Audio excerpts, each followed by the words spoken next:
پانیلی میں چند ہفتے قیام کے بعد میرے والدین نے کراچی کا واپسی سفر کیا، جہاں پہنچ کر والد دوبارہ اپنے کاروبار میں مصروف ہو گئے اور والدہ نے اپنی تمام توجہ اور وقت اپنے بچے کو دیا۔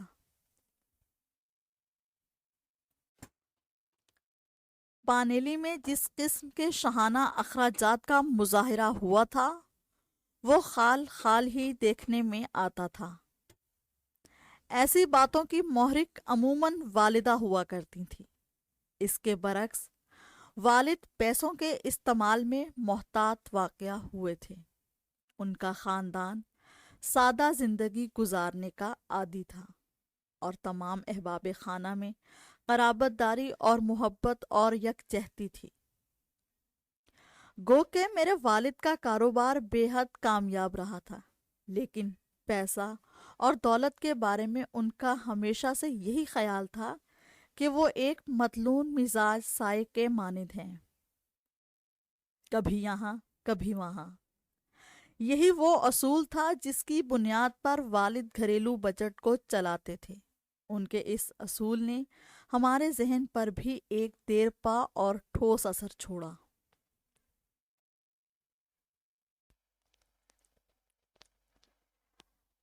جب محمد علی کی عمر 6 سال ہوئی، میرے والد نے انہیں گجراتی زبان سکھانے کے لیے گھر پر ایک معلم کی خدمات حاصل کی۔ ان کے خیال کے مطابق محمد علی کی عمر اتنی نہ تھی کہ انہیں کسی اسکول میں داخل کرا دیا جاتا۔ دوسری بات یہ تھی کہ قریب ترین اسکول بھی گھر سے خاصے فاصلے پر واقع تھا۔ پڑھائی کے معاملے میں محمد علی خاصے لاپرواہ تھے اور ریاضی میں ان کا جی نہیں لگتا تھا۔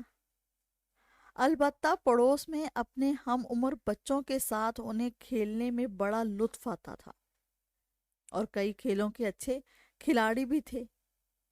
کھیلوں میں لڑکے عموماً ان کا کہا مانتے تھے۔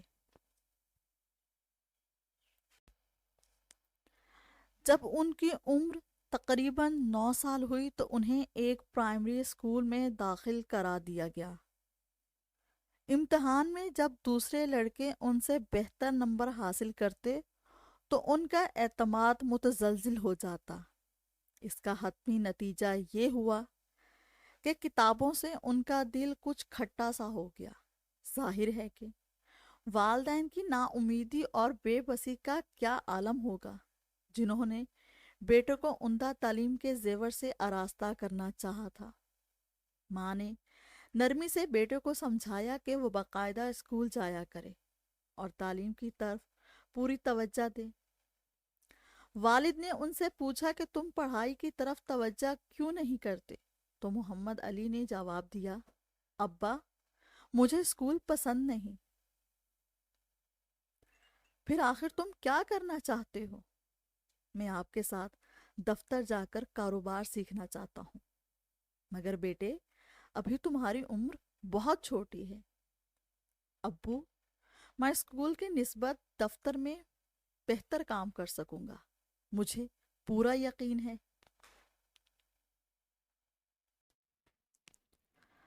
میرے والد بہت دور اندیش تھے۔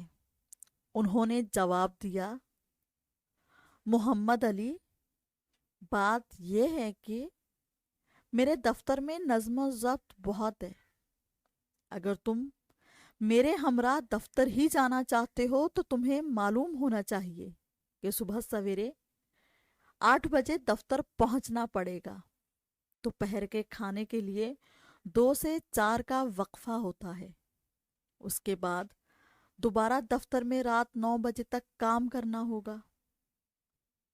ابو میں یہ سب کچھ کر سکوں گا، لیکن بیٹے پھر تمہیں کھیل کود کے لیے ذرا سا وقت بھی نہیں ملے گا۔ کوئی بات نہیں۔ اس طرح محمد علی نے والد کے ہمراہ دفتر جانا شروع کر دیا۔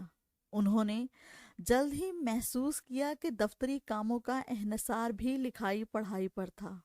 ان کی اپنی ذاتی افادیت بس چھوٹے موٹے کاموں تک ہی محدود ہو کر رہ گئی تھی اور یہ بات انہیں پسند نہ آئی۔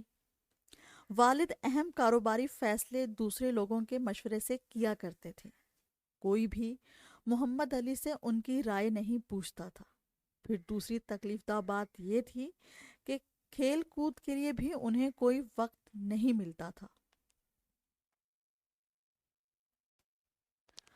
تقریباً 2 ماہ بعد انہوں نے والد سے کہا کہ وہ پھر اسکول میں داخلہ لینا چاہتے ہیں۔ والد نے جواب دیا، بیٹے تم نے دیکھا، حصول علم کے بس 2 ہی طریقے ہیں۔ وہ کون کون سے؟ ایک تو یہ کہ اپنے بزرگوں کی دور اندیشی پر اعتبار کرنا اور ان کے مشوروں پر عمل کرنا، اور دوسرا یہ ہے کہ اپنی خواہش اور مرضی کے مطابق عمل کرنا اور اپنی غلطیوں سے سبق سیکھنا۔